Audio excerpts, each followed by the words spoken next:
एक गैराज में चार्ली उस हवाई जहाज की मरम्मत कर रहा होता है जो उसकी पत्नी सारा ने उसे जन्मदिन पर गिफ्ट किया था। तभी सारा आती है और बताती है कि वो जल्दी ही एक बिजनेस कॉन्फ्रेंस के लिए लंदन जा रही है। वो चार्ली को फिर से सांस चलने के लिए कहती है, लेकिन चार्ली मना कर देता है क्योंकि उसके पास बहुत काम है। अब कुछ समय बाद चार्ली सीआईए मुख्यालय पहुंचता है। डिक्रिप्शन और एनालिसिस विभाग की तरफ जाते हुए वह उन सभी सुरक्षा स्कैनर से गुजरता है जिन्हें उसने खुद बनाया था। फिर वो काम पर लग जाता है। अचानक उसे एक मैसेज मिलता है इंकलिन से, एक रहस्यमय व्यक्ति जिससे वो सालों से संपर्क में है और हमेशा की तरह इंकलिन के पास उसे बेचने के लिए कुछ बेहद गोपनीय जानकारी होती है। लेकिन इस बार वो चेतावनी देता है कि ये दस्तावेज सीआईए के लिए खतरा बन सकते हैं। चार्ली उसकी लोकेशन का अंदाजा लगाता है और कहता है कि इस्तांबुल, लेकिन इंकलिन कुछ नहीं बताता। इसके बाद चार्ली दस्तावेज का विश्लेषण करने लगता है, लेकिन हैरानी की बात यह है कि उसकी जैसी तेज दिमाग वाला इंसान भी इस कोड को समझ नहीं पाता। अब लंच ब्रेक के बाद चार्ली वापस अपने ऑफिस में आता है और सारा का कॉल आता है। वो बताती है कि वो लंदन पहुंच चुकी है, लेकिन चार्ली पहले से ही जानता है क्योंकि वो सारा की ट्रैकिंग कर रहा था।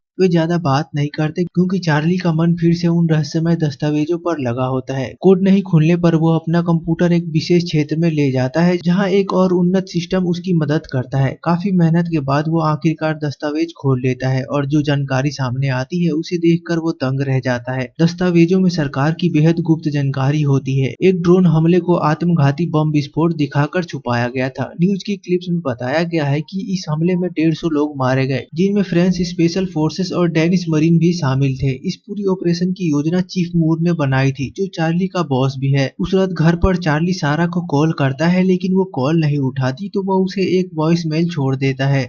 अगले दिन चार्ली ऑफिस पहुंचता है और चौंक जाता है जब वो देखता है कि मूर पहले से उसका इंतजार कर रहा है। मूर उसे ओब्रायन के ऑफिस ले जाता है, जो हाल ही में सीआईए की डायरेक्टर बनी है। ओब्रायन बताती है कि लंदन के एक होटल में आतंकी हमला हुआ है और सारा भी उसमें मारी गई। चार्ली इस बात पर विश्वास नहीं करता और सारा को कॉल करना चाहता है। तब मूर टीवी चालू करता है और न्यूज दिखाता है। रिपोर्टर बताता है कि 4 आतंकवादी होटल में घुसे और 4 लोगों को बंधक बनाया और उसमें से 2 को मार डाला। इसके बाद मूर होटल की सुरक्षा कैमरों की फुटेज दिखाता है जिसमें हमले की अफरा तफरी साफ नजर आती है और इससे पुष्टि होता है कि सारा उन मारे गए लोगों में से एक थी। जब चार्ली घर पहुंचता है तो वहां दर्जनों रिपोर्टर इंटरव्यू के लिए इंतजार कर रहे होते हैं और पुलिस उन्हें पीछे रोकने की कोशिश कर रही होती है। एक दोस्त चार्ली की मदद करता है ताकि वह बिना किसी परेशानी के घर के अंदर जा सके। अब अगले दिन चार्ली मूर और सुपरवाइजर कैलिब से सामना करता है क्योंकि उसे इस पूरी घटना पर शक होने लगता है। उसे विश्वास नहीं होता कि आतंकवादी लंदन जैसी जगह में, जहां हर जगह सिक्योरिटी कैमरे लगे हैं, इतने आराम से आ जा सकते हैं। ऊपर से वह ट्रैफिक के बीच गाड़ी भी लेकर आए। मूर कहता है कि वे इस मामले की जांच कर रहे हैं, लेकिन कैलिब उसे घर जाने के लिए कह देता है। फिर अगले दिन चार्ली एयरपोर्ट जाता है सारा का शव और उसका सामान लेने। घर आकर वो सारा का सूटकेस खोलता है और उसमें उसके लिए खरीदा गया एक गिफ्ट पाता है। यह देखकर वो टूट जाता है और भावुक होकर रो पड़ता है। घर में बैठे बैठे परेशान होकर चार्ली फिर से काम पर लौट जाता है। वो फिर से उस विशेष कंप्यूटर का उपयोग करता है और होटल तथा आसपास के सड़कों के सिक्योरिटी कैमरों को हैक करता है। वो घटनाओं की एक टाइमलाइन बनाता है और उसे अपने सीनियर्स को दिखाता है। उसके मुताबिक 4 आतंकवादी ने ईस्ट एंड से एक गाड़ी चुराई और फिर होटल के सर्विस एंट्रेंस से अंदर गए और बड़ी सफाई से सारे फिंगरप्रिंट और डीएनए के निशान मिटा दिए। ऐसा लगता है कि उनका इंडोनेशिया की इम्पैक्ट इन्वेस्टमेंट नाम की कंपनी से कोई मीटिंग थी, लेकिन कुछ गड़बड़ हो गई और होटल के कॉरिडोर में बहस शुरू हो गई। जब कंपनी के सिक्योरिटी गार्ड को गुस्सा आया तो एक आतंकवादी ने गोली चला दी। इसमें एक गार्ड की मौत हो गई और दूसरा गंभीर रूप से घायल हो गया। होटल की सुरक्षा टीम को तुरंत खबर दी गई और उन्होंने पुलिस को बुला लिया। अब पकड़े जाने के डर से आतंकवादी जल्दी जल्दी होटल के कॉन्फ्रेंस रूम में घुसे और वहां मौजूद कुछ लोगों को बंधक बना लिया। सारा को इसलिए पकड़ लिया गया क्योंकि वह कुछ लोगों की मदद करके उन्हें बाहर निकालने की कोशिश कर रही थी। चार्ली ने आवाज और चेहरे की पहचान का एनालिसिस किया, जिससे उसे चारों आतंकवादियों की पहचान मिल गई। मिस्का, जो मॉस्को से है, लॉरेंस, जो साउथ अफ्रीका की स्पेशल फोर्सेस का पुरुष सैनिक है, हॉर्स्ट एक भारे का लड़का है और ग्रेचेन, जो पहले खुफिया एजेंसी में थी। लेकिन जब चार्ली यह सब बताता है तो वो देखता है कि कैलिब और मूर को कोई हैरानी नहीं होती, जिससे चार्ली को समझ आता है कि वे पहले से ये सब जानते हैं। वे चार्ली से कहते हैं कि वे पहले से इस पर काम कर रहे हैं और उसे एक थेरेपिस्ट से मिलने को भेज देते हैं। अगले दिन चार्ली अपने आईडी बैज में एक चिप छिपाकर ऑफिस आता है और सिक्योरिटी स्कैनर से आसानी से गुजर आता है क्योंकि चिप पकड़ी नहीं जाती। अपने ऑफिस में वो सारे गोपनीय दस्तावेज प्रिंट करता है और एक स्क्रीमर की मदद से उसका डिजिटल कॉपी बना लेता है। अब उस रात चार्ली एक बार में जाता है और एक जिंक बॉक्स को एक टक देखता रहता है। अब अगले दिन सुबह वो फिर अपने सीनियर अधिकारियों का सामना करता है और उनके सामने वो सारे दस्तावेज रख देता है। वो मूर की कई गंदी और गैर कानूनी मिशनों की लिस्ट देता है, जैसे कि सीरिया के एक अस्पताल पर बमबारी करना और यमन में एक सहयोगी बेस पर हमला करना, जिसमें हजारों आम नागरिक मारे गए। चार्ली धमकी देता है कि अगर उसे रोका गया तो वह यह सब सबूत डायरेक्टर को और दुनिया के सबसे बड़े मीडिया चैनलों को भेज देगा। उसने एक डेड मैन स्विच सेट किया है, अगर वो हर 5 घंटे में एक कोड नहीं डालेगा तो सबूत अपने आप मीडिया को भेज दिया जाएगा। इसके बदले में वो मांगता है कि उसे पूरी CIA ट्रेनिंग दी जाए,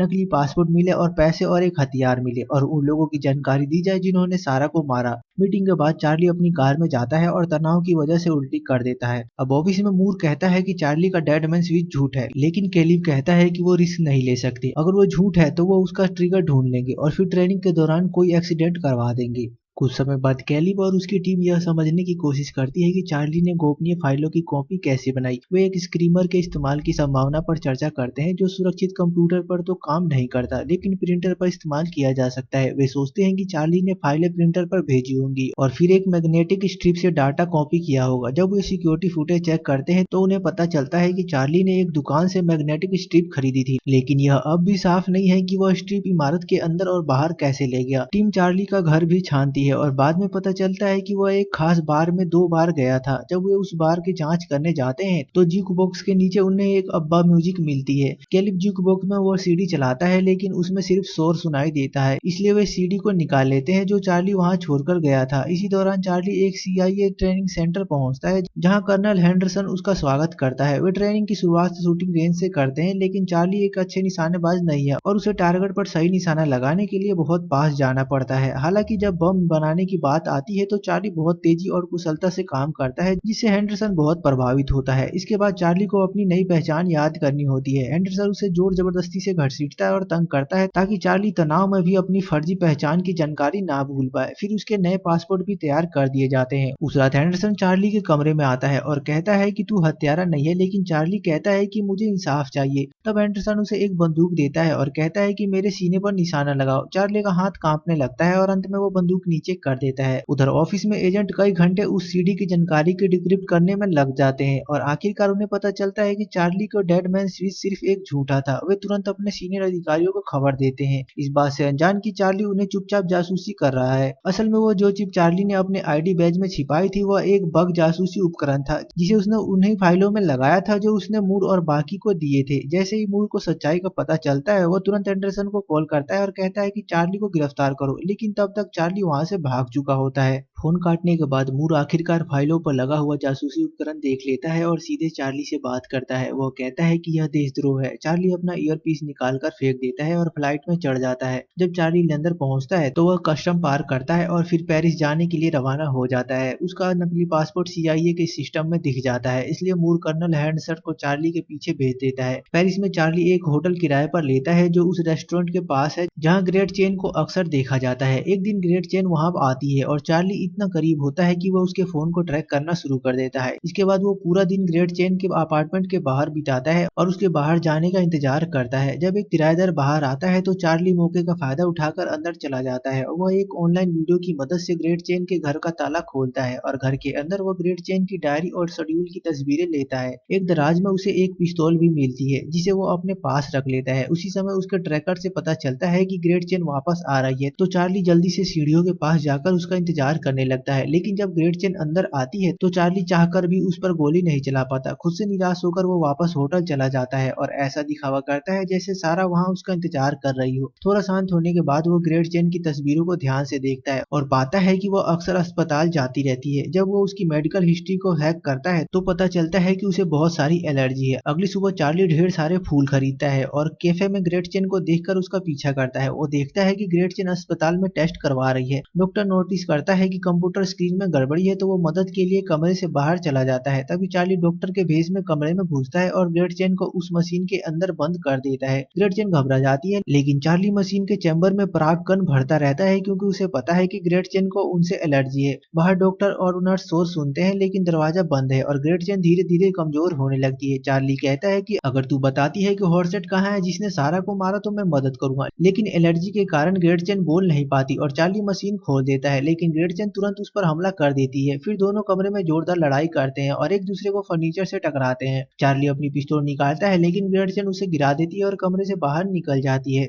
हताश चार्ली ग्रेट चेन का पीछा करता है और सड़क पर पहुंचता है, लेकिन उससे पहले कि वह कुछ कर सके एक कार ग्रेट चेन को टक्कर मार देती है। यह देखकर चार्ली हैरान और डर जाता है, लेकिन खुद को जबरदस्ती समेटते हुए वह उसके पास जाता है और उसका फोन उठाता है और फिर वो वहां से भाग जाता है और रास्ते में अपनी लैब कोट को कचरे के डब्बे में फेंक देता है। अब होटल में पहुंचकर चार्ली अपने कपड़ों से खून धोता है और अपना सामान पैक करता है। उस रात वह बस स्टेशन जाता है और मार्से के लिए टिकट खरीदता है। जल्दी ही ग्रेट चेन की मौत की खबर सीआईए तक पहुंच जाती है। ओब्रायन मूर से सवाल करती है, लेकिन मूर सिर्फ इतना कहता है कि शायद ग्रेट चेन को उन्हीं के किसी आदमी ने मार डाला। उधर चार्ली एक बार में जाता है और बहुत शराब पीता है ताकि उसे ग्रेट चेन की मौत का अपराध बोध भूल सके। उसे लगता है जैसे सारा नाच रही है, लेकिन पास जाकर पता चलता है कि वो कोई और महिला है जो सारा जैसी दिखती है। तभी चार्ली को हेंडरसन दिखाई देता है और वो घबरा जाता है और भीड़ को धक्का देकर बाहर से भाग जाता है और गलियों में दौड़ते हुए एक और बार में छिप जाता है। लेकिन एंडरसन वहां भी पहुंच जाता है और चार्ली तेजी से वॉशरूम में भागकर दरवाजा बंद कर लेता है, लेकिन वहां कोई खिड़की नहीं होती, इसलिए उसे बाहर आना पड़ता है। फिर वो बार में हेंडरसन के पास जाकर बैठता है और हेंडरसन बताता है कि उसने चार्ली को ग्रेट चेन के फोन से ट्रैक किया था। अब कुछ देर बातचीत के बाद चार्ली उसे अपने फोन पर एक टाइमर दिखाता है और फिर अचानक भाग जाता है। तभी वॉशरूम में बम फटता है और बार में अफरा तफरी मच जाती है और एंडरसन चार्ली को खो देता है। अब फोन का ट्रैकर भी काम नहीं कर रहा होता। अगली सुबह चार्ली इंक्लाइन से संपर्क करता है और उसकी मदद के लिए एक कार्गो प्लेन से तुर्की चला जाता है। इस्तांबुल में वो एक रेस्टोरेंट में पहुंचता है और इंक्लाइन को मैसेज करता है। उसे एक आदमी का फोन बजता दिखता है तो वो उसकी ओर बढ़ता है, लेकिन तभी एक औरत उसे रोकती है और कहती है कि वो अपना फोन चेक करे। फिर चार्ली रेस्टोरेंट से बाहर आता है और वही औरत दोबारा उसके पास आती है। अब वो पक्का हो जाता है कि वही इंक्लाइन है। इंक्लाइन पहले से ही जानती है कि उसकी पत्नी मारी जा चुकी है। वो चार्ली से कहती है कि वो अपनी टोपी और बैग एक शॉपिंग बैग में छिपा ले और कुछ देर तक शॉपिंग करने का नाटक करे। फिर वह उसे एक गैराज में मिलने को कहती है। कुछ देर बाद चार्ली दोबारा उससे मिलता है और वह उसे अपनी गाड़ी में बैठाकर अपने घर ले जाती है।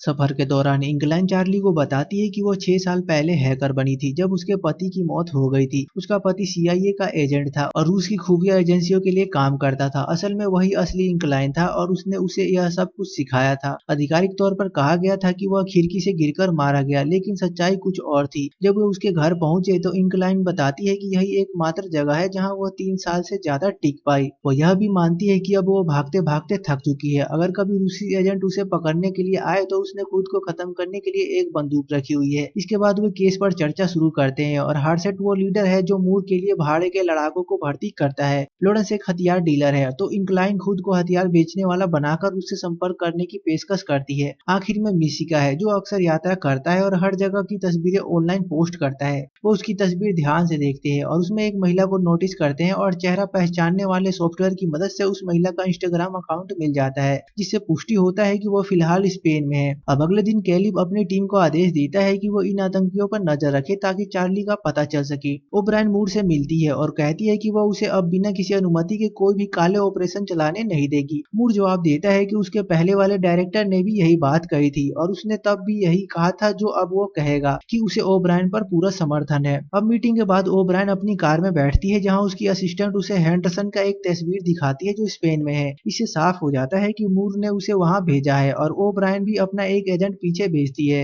उधर चार्ली और इंक्लाइन एक होटल के सुरक्षा कैमरे हैक कर मिशिका का पता लगाते हैं। फिर चार्ली मैड्रिड पहुंचता है और उसी होटल में रुकता है और उसे पता चलता है कि मिशिका को तैराकी बहुत पसंद है और वह उस होटल के पूल में तैरता है जो 2 इमारतों की छतों को जोड़ता है। उसी समय हेंडरसन उस इलाके में चार्ली का पीछा करते हुए पहुंच जाता है। अगले दिन चार्ली एक डिवाइस बनाना शुरू करता है जिससे वो मिशिका को पकड़ सके और उसे होटल के अंदर छिपा देता है। इसके बाद वो मिशिका का पीछा करता है जो एक बार में गया है, लेकिन उसे ये पता नहीं होता कि लॉबी में एंडरसन पहले से मौजूद है। बाहर में चार्ली को एक संदिग्ध आदमी दिखता है और उसे याद आता है कि उसने उसे पहले भी देखा है, जिससे उसे समझ आ जाता है कि उसका पीछा किया जा रहा है। वो इंक्लाइन को ईयरपीस से सूचना देता है जो उस आदमी का चेहरा स्कैन करती है और पुष्टि करती है कि वह सीआईए एजेंट है। वो कैमरे पर एंडरसन को भी देख लेती है और चार्ली से कहती है कि वो मिशन छोड़ दे, लेकिन चार्ली योजना पर टिके रहना चाहता है। जब मिशिका पुल की ओर जाता है तो चार्ली उसका सामना करता है और पूछता है कि हॉर्स कहाँ है। वो धमकी देता है कि अगर मिशिका ने कुछ भी बताया तो वो पुल तबाह कर दिया जाएगा। मिशिका उस पर विश्वास नहीं करता और तैरते हुए दूर जाने लगता है, लेकिन तभी चार्ली एक बटन दबाता है और कांच दरकने लगता है। घबराया हुआ मिशिका तेजी से तैरता है, लेकिन बहुत देर हो चुकी होती है। कांच टूट जाता है और वो नीचे गिरकर मर जाता है, जबकि पानी पूरे रास्ते में फैल जाता जाता है। इसके तुरंत बाद इंक्लाइन चार्ली को चेतावनी देती है कि एंडरसन और दूसरा एजेंट तेजी से पास आ रहे हैं और उसे भागने का रास्ता बताती है। इसके बाद उसका पीछा शुरू हो जाता है और एंडरसन लगभग चार्ली को पकड़ ही लेता है, लेकिन तभी दूसरा एजेंट भी हमला कर देता है और वो आदमी एंडरसन को पकड़ता है और दोनों लॉन्ड्री रूम में लड़ने लगते हैं। चार्ली देखता है कि वे एक दूसरे को कमरे में हर तरफ पटक रहे हैं और एंडरसन उस एजेंट को सिर वॉशिंग मशीन में डाल देता है। एजेंट बंदूक निकालता है और एंडरसन को गोली मारता है, लेकिन एंडरसन बंदूक छीनकर उसे ही गोली मार देता है। चार्ली अंदर आता है और सोचता है कि उसे मदद करनी चाहिए या नहीं, लेकिन इनक्लाइन उसे याद दिलाती है कि उसे भागना है। अगले दिन ओब्रायन मूर को अपने ऑफिस में बुलाती है और चार्ली के बारे में पूछती है। मूर कहता है कि वो शौक छुट्टी पर है और ओब्रायन उसे जाने देती है, लेकिन फिर दिखता है कि उसके पास होटल के फुटेज है। उधर कैलिन और उसकी टीम भी वही फुटेज देखती है और उन्हें एहसास होता है कि चार्ली की मदद किसी ने की है। वो चार्ली की इंक्रिप्टेड चैट खंगालते हैं और आखिरकार इंक्लाइन के मैसेज ढूंढ निकालते हैं। लंबी खोज के बाद एजेंट उस मृत एजेंट की फाइल ढूंढ निकालते हैं जिसे इंक्लाइन के नाम से जाना जाता था और अनुमान लगाते हैं कि उसकी पत्नी ने ही उसकी जगह ली होगी। और उसी रात चार्ली और इंक्लाइन सिर्फ साथ रहने के लिए एक ही बिस्तर पर सोने का फैसला करते हैं, लेकिन अचानक इंक्लाइन के पंछियों की चीख पुकार से उसकी नींद टूट जाती है और वो सुरक्षा कैमरों में देखती है कि बहुत सारे एजेंट उनकी ओर बढ़ रहे हैं। दोनों तुरंत दीवार में बने एक गुप्त सुरंग से भागते हैं और जैसे ही वे बाहर निकलने की कोशिश करते हैं, चार्ली आकाश में एक ड्रोन देखता है। वे एक दूसरी बिल्डिंग में चुपके से घुस जाते हैं और वहां से निकलकर उस इलाके से भागने में कामयाब हो जाते हैं। ठीक पहले ही जब एजेंट इंक्लाइन के घर में घुसते हैं, उस समय तक कंप्यूटर खुद ब खुद सभी फाइलें डिलीट कर रहा होता है, जिससे एजेंट को कुछ हाथ नहीं लगता। समुद्र किनारे भागते हुए दोनों इंक्लाइन की कार तक पहुंचते हैं, लेकिन तभी ड्रोन उन्हें देख लेता है। जल्दी ही एजेंट उन पर फायरिंग करते हैं और पीछा शुरू कर देते हैं। कुछ तो बोट में भी उनका पीछा करते हैं। एक लंबे चेज के बाद एजेंट कार को इतना नुकसान पहुंचा देते हैं कि वो रुक जाती है और इस हमले में इंक्लाइन गंभीर रूप से घायल हो जाती है। चार्ली के पास कोई चारा नहीं होता। वो उसका शरीर साइड में ढकेलता है और खुद ड्राइविंग सीट पर आकर कार को फिर से चलाता है। वो तब तक भगाता है जब तक आखिरकार एजेंट पीछा छोड़ नहीं देते। बाद में वो कार को एक गैराज में छोड़ता है और इंक्लाइन को आखिरी बार चूमकर अलविदा कहता है। अगले दिन चार्ली लॉरेंस से संपर्क करता है और खुद को एक हथियार डीलर बताकर मीटिंग तय करता है। फिर वो कुछ नए इलेक्ट्रॉनिक उपकरण खरीदता है और रोमानिया चला जाता है। एक सुनसान इमारत में वो अपने चेहरे का वीडियो रिकॉर्डिंग करता है और बर्लिन के सुरक्षा फीड को हैक कर देता है, जिससे सीआईए को लगता है कि वो बर्लिन में है और वो अपनी टीम वहां भेज देते हैं। जब लॉरेंस मीटिंग के लिए आता है तो उसे एक कुर्सी पर रखा बजता हुआ फोन मिलता है। चार्ली उसे एक डिब्बा खोलने को कहता है जिसमें लॉरेंस के कई बम दिखाई देते हैं। चार्ली चेतावनी देता है कि अगर वो हिलेगा तो बम फट सकते हैं। डिब्बे में उसे सारा की तस्वीर भी दिखती है। उसी समय चार्ली उसके पीछे प्रकट होता है और हॉर्सेट का ठिकाना पूछता है। साथ ही वादा करता है कि अगर लॉरेंस सहयोग करेगा तो वो बम निष्क्रिय कर देगा। लॉरेंस बताता है कि हॉर्सेट रूसी समुद्री इलाके में ऑपरेट करता है और आमतौर पर बाल्टिक के एक सी पोर्ट पर डिलीवरी लेता है। फिर चार्ली हॉर्स से संपर्क करने का तरीका पूछता है तो लॉरेंस बताता है कि हॉर्स केवल अपने लोगों से गुप्त कोड के जरिए संदेश प्राप्त करता है। उसके फोन में सभी नंबर और नाम मौजूद है और वो फोन जमीन पर फेंक देता है। चार्ली फोन उठाता है और वहां से निकल जाता है। जैसे ही वो दूसरी ओर जाता है, पीछे से बम धमाके की आवाज आती है। लॉरेंस मारा जा चुका है। जल्दी ही सीआईए को रोमानिया में लॉरेंस की मौत की खबर मिलती है और उन्हें एहसास होता है कि वो अब तक नकली फुटेज को सच मानते हुए बर्लिन में खोज कर रहे थे। बाद में रूस के एक होटल में चार्ली कल्पना करता है कि सारा उसके साथ है और वो सारा का दिया हुआ उपहार खोलता है और एक पहेली। चार्ली उसे झटपट हल कर लेता है और उसमें सारा का एक भावुक संदेश लिखा होता है। सुबह वह पोर्ट जाता है और एक संदिग्ध वाहन को देखता है। वो हार्ट्स के आदमियों को कोड भेजता है और देखता है कि वो संदिग्ध आदमी फोन चेक कर रहा है। चार्ली उसका पीछा करता है और उसकी बोट की तस्वीर लेता है। फिर वह होटल लौटकर कुछ उपकरण खरीदता है और बोट के रजिस्ट्रेशन नंबर से जुड़ी यार्ड का पता लगाता है। वह हॉर्स द्वारा इस्तेमाल किए जाने वाले समुद्री रास्तों का भी अध्ययन करता है। अगली सुबह चार्ली यार्ड के पास पहुंचता है, लेकिन तभी कोई उसे पीछे से बेहोश कर देता है, जिससे वो सारा की पहेली गिरा देता है। जब चार्ली होश में आता है तो वो खुद को यार्ड पर पाता है और सामने हॉर्स खड़ा होता है, जिसने चार्ली द्वारा पहले छिपाया गया बम ढूंढ लिया था। हॉर्स ने देखा है कि चार्ली अब तक लोगों को सीधे नहीं मारता, इसलिए वो सोचता है कि चार्ली आमने सामने किसी को नहीं मार सकता। वह उसे एक बंदूक देता है और कहता है कि उसे मार कर दिखाए, लेकिन चार्ली बंदूक नीचे रख देता है। वो ऐसा नहीं कर पाता। अचानक यार्ड अपनी दिशा बदल लेता है और पूरे क्रू में हड़कंप मच जाता है। तभी चार्ली खुलासा करता है कि उसने यार्ड का नियंत्रण अपने हाथ में ले लिया है, क्योंकि यह यार्ड सीआईए द्वारा संचालित है और उसके सुरक्षा प्रोटोकॉल उसने ही डिजाइन किए थे। इसी वजह से उसे हैक करना उसके लिए आसान था और अब यार्ड वह फिनलैंड की ओर मोड़ चुका है। जल्दी ही यार्ड को फिनिश नेवी और इंटरपोल घेर लेती है और हार्ट्स और उसके आदमियों को तुरंत गिरफ्तार कर लिया जाता है। कुछ समय बाद ओब्रायन एक प्रेस कॉन्फ्रेंस करती है और घोषणा करती है कि उन्होंने उन सभी भ्रष्ट एजेंटों को गिरफ्तार कर लिया है जो सीआईए के संसाधनों का गलत इस्तेमाल कर रहे थे। चार्ली से मिलने हेंडरसन आता है और कहता है कि उसे चार्ली पर गर्व है। फिर चार्ली सारा की कब्र पर जाता है और अंतिम विदाई देता है और अंत में चार्ली अपने घर लौटता है और पहली बार उस हवाई जहाज को उड़ाता है जो वो सारा के लिए बनाए बैठा था। और मूवी यहाँ खत्म हो जाती है। अगर दोस्तों मूवी अच्छी लगी तो लाइक और सब्सक्राइब जरूर करें। Thanks for watching.